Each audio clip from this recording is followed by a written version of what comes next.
So I see people are mad at the resident doctor who comes home and cook dinner for her husband after a 13-hour shift. I don't understand why the bitter, angry black women are projecting, baby.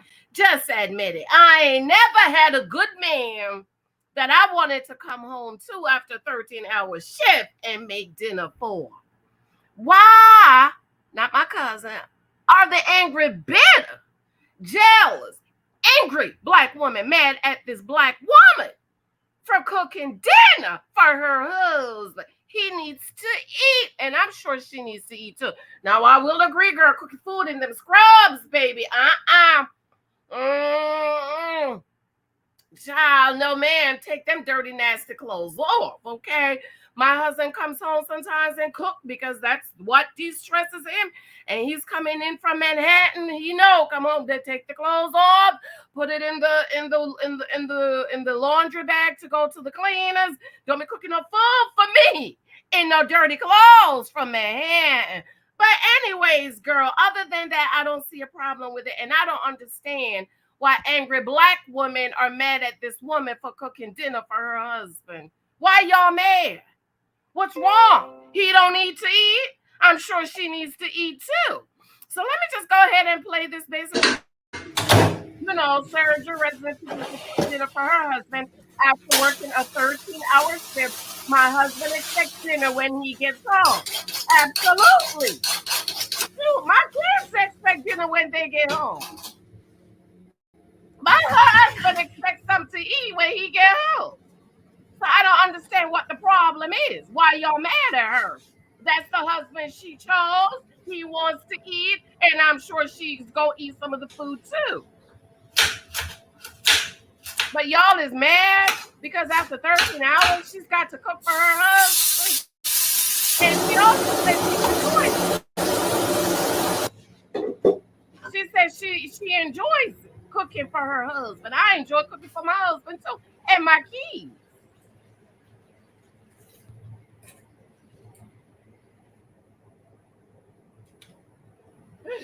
Child. Anyways, hey y'all, I love y'all. I miss y'all. I've been busy. I've told y'all I'm not spending as much time on YouTube as I used to. I am on my mentoring website, mentoring my ladies, honey. Okay, so if y'all want to see me, come on over to Janice Hylton Mentoring. All right, I absolutely love you, adore you.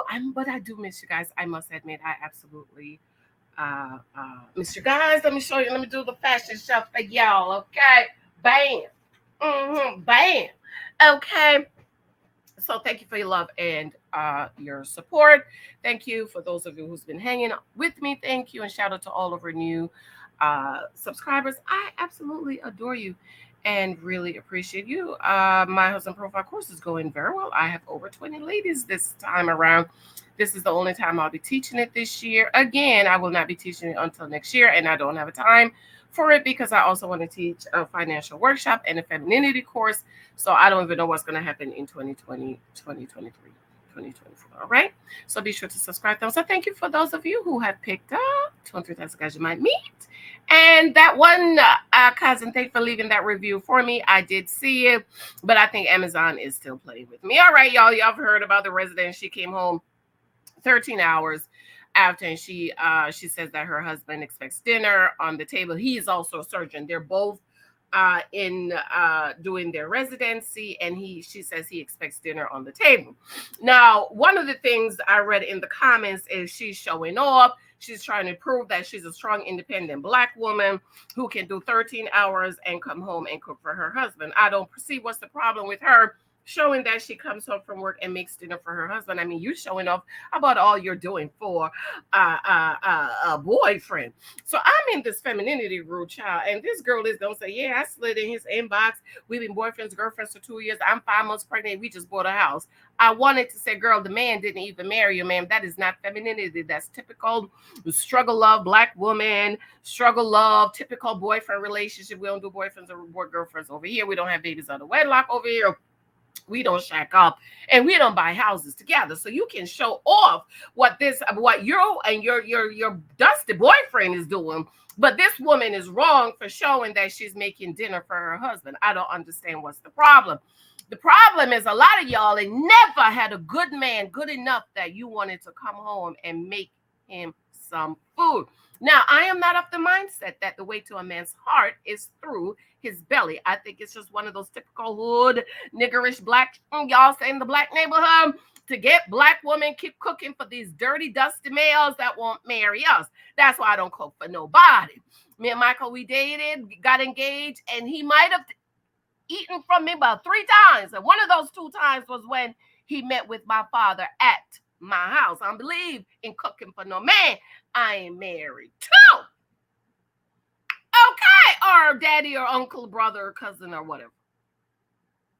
So the reason why a lot of y'all is mad, not my cousins, and y'all are projecting, talk about you don't know if he gonna cheat, you don't know if he got a baby mama. You know, the same way y'all come in my comments and talk about, girl, he probably out there cheating. Go in my community tab, probably got a baby mama out there.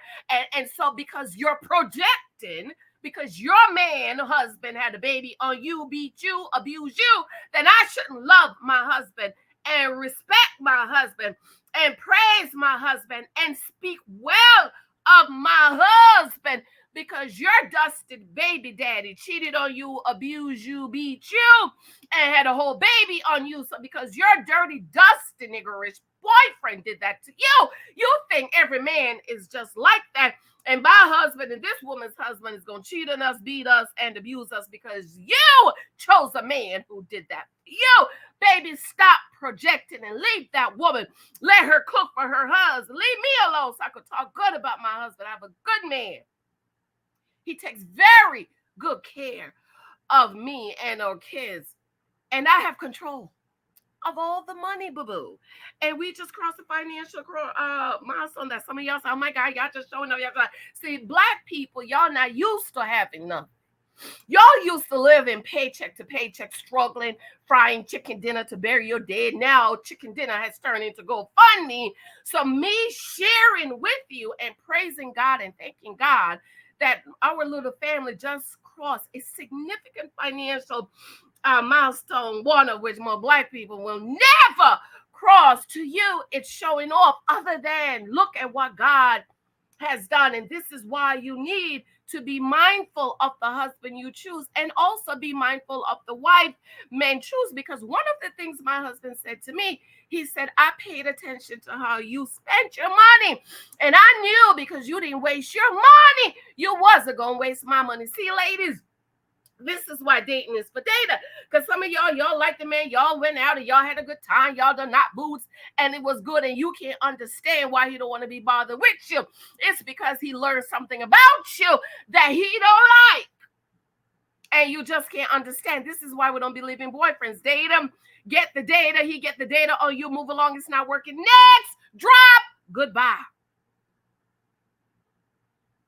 So a lot of angry black women are projecting. A lot of black women come in my comments are projecting because you don't understand what the covenant of marriage is. You don't understand that marriage is a picture of Christ and the church. You don't understand that the same way Christ laid his life down for the church is the same way a husband is to lay his life down for his wife and his children. And the same way the church prays the Lord Jesus Christ is the same way the wife is to praise her husband. And in Proverbs 31, the Bible says, her husband and her children, they praise her. But see, you ain't never had a man you could praise, ma'am. You ain't never had a man to praise you. So when any other black woman loves on her husband and cook the man something to eat and respect him and honor him and submit to him, you are projecting because you ain't never had that. A lot of these women on YouTube giving marital advice and dating advice, listen to them. They chose Dusty's, Pookie's, Ray Ray's, Tyro's, and abusive men. So they think every man is like that. When I say I submit to my husband, and I say for women, born again woman, you are to submit to your husband. All they hear is the abuse or the dust, the pookie, the ray that they have to take care of and teach him to be a man that they chose. So they project. They don't understand that submission is a before marriage decision. You don't choose a man you can't submit to, dumb. How you gonna marry a man you can't submit to and then cry about submitting? All these angry, delusional women talking about decentering men is because they can't find them no good man. Ain't no good man want to marry them and protect them and provide for them and love them from their head to their tippy toes. It's because no man has chosen them to be his crown. It's because no man has valued them as a virtuous woman. And I'm talking about a good man. I ain't talking about Pookie Rary Darrow. So when you hear a lot of these angry comments in my comments, and this woman's, the doctor, that she had to turn off her comments, they're all projecting. I guarantee you they ain't never had a good man to love them.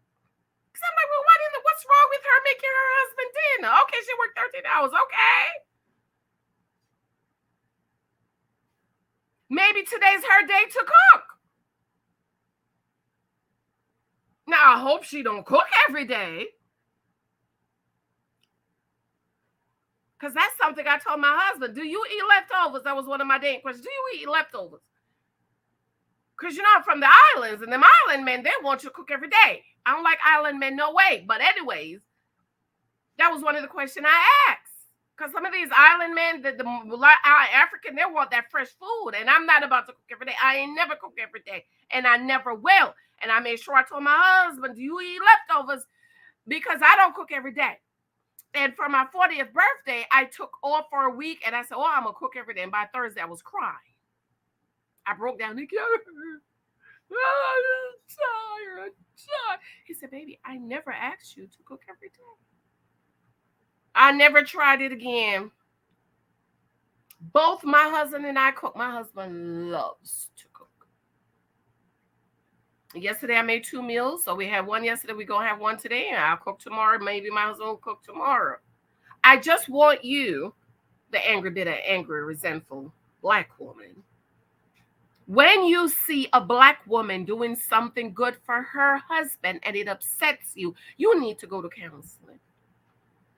You need to go see a psychologist and a psychiatrist and get on some meds because something is wrong with you. And you need to stop projecting. Or just admit it. You know what? I ain't never met no man like that I wanted to cook for like that. My husband said he's never met a woman that he wanted to do all that he's doing for me.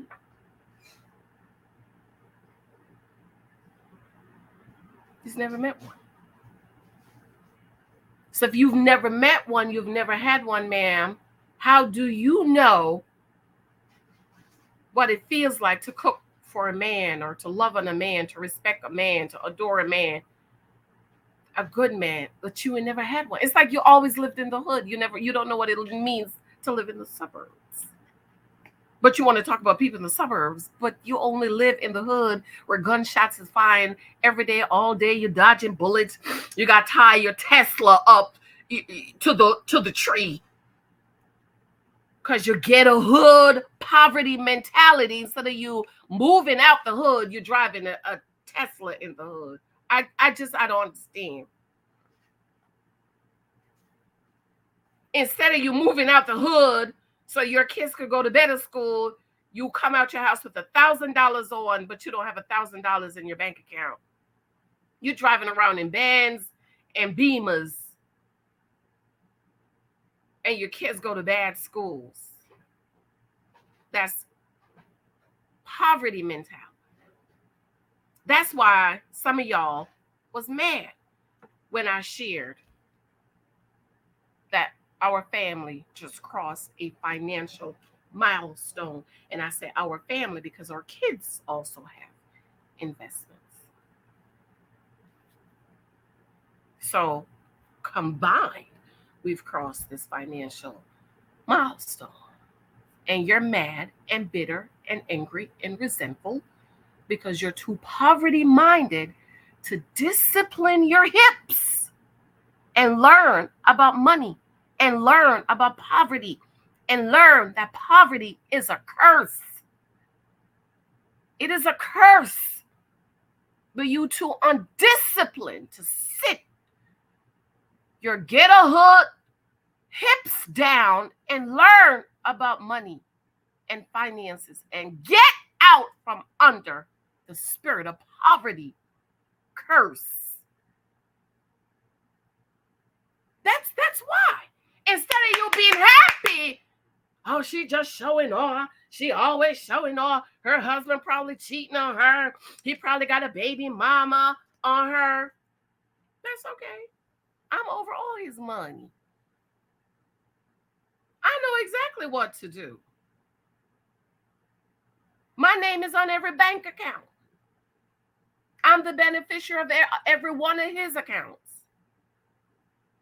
But why you think that? Because yours did it to you. That's why it upsets you. That's why you're mad.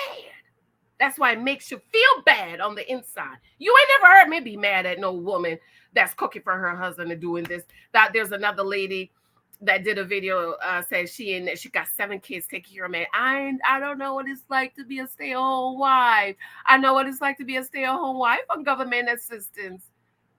And then this other lady share, oh, I know what it's like to be a whole stay-at-home wife and not struggling. My husband taking care of me. And now they're mad at her.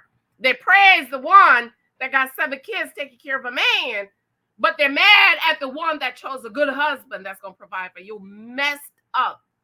Lot of black people, black women, you are effed up in your mind and your mentality. Excuse the language, saints. Excuse the language. But the truth must be told. You are screwed up in your mentality. How you could praise this woman having 7 kids with a dusty. She's taking care of. She said it. I take care of my husband. But you're mad at this woman over here who chose a husband that's providing for her, paying all her bills, taking care of her, and all of this stuff. Because you're messed up in your mind. You are delusional. And the devil, the Bible calls it crooked. Your twisted mentality. That's why you're mad. And you need to go see a psychologist about it. Because until you do, you're forever going to be mad. Every time you hear a black woman talk good about her husbands, you're going to be mad. Because you don't know what that's like. As if she shouldn't cook for her husband because he might cheat. I shouldn't praise my husband because my husband might cheat or might have a baby mama on me in the future. I should reserve my praise, my love, my respect, my honor, my adoration of my husband because you think he might cheat. You don't see something wrong with that? That's like you're not going to love on your kids because they might turn out to be something. You don't see something wrong with that? I don't understand. It's because you're messed up in your mentality. It's crooked. The Bible calls twisted, perverted. Your mentality is perverted. That's why you're mad at this woman. And that's why y'all mad at me. Because how dare black women praise a black man and respect a black man and honor a black man and respect him and submit to him. I know many black couples where the husbands are good men, providing, protected. My husband, frat brothers. Good men. My husband, best friend. Good men. 2 restaurant. She was a stay-at-home wife and had a nanny. Kids go into private schools. But because you're twisted in your mentality, no, we shouldn't praise our husband. It's you. The problem is you, ma'am. It's not us. It's you. You're the problem. and you need to go see a psychiatrist and get on some medicine. That's how bad it is with some of y'all. But anyways, I got to go. Bye, y'all. My husband is about to take me to breakfast. I'm sure that will upset you too. But I got to go. Bye.